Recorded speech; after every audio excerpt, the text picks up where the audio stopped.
L'objectif de Mondo a été de réinventer l'expérience utilisateur tout en s'adaptant à l'hybridation du monde du travail.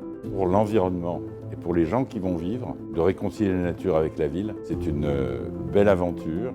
Sur le papier, 4000 collaborateurs qui arrivent, 2500 clients tous les jours qui viendront en plus. C'est une révolution pour le quartier Courcelles.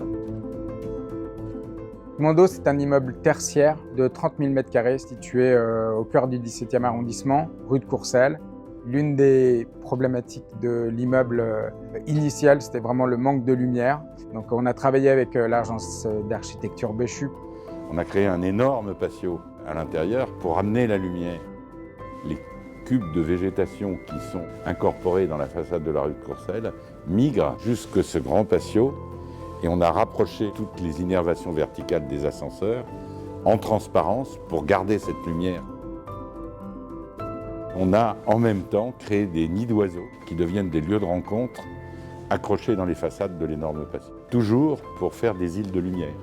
Il y a un travail qui a été mené qui est assez remarquable, notamment avec cette serre, avec tous les sujets d'utilisation du bois notamment aussi.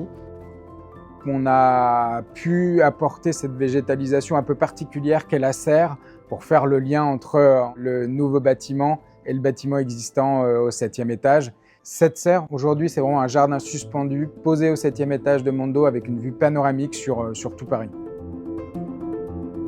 Mondo dispose aussi de plusieurs espaces hybrides dans lesquels les gens peuvent travailler tout au long de la journée.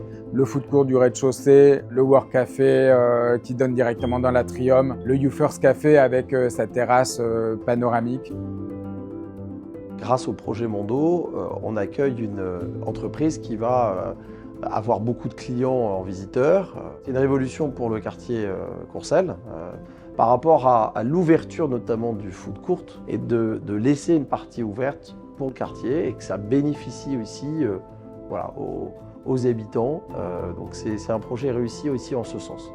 Vous êtes dans toute l'histoire de Paris et avec ce plus de pouvoir réinterpréter la nature dans Paris. Pour l'environnement et pour les gens qui vont vivre, de réconcilier la nature avec la ville, c'est une belle aventure. Ils ne vont pas habiter l'immeuble, ils vont se promener dans l'immeuble.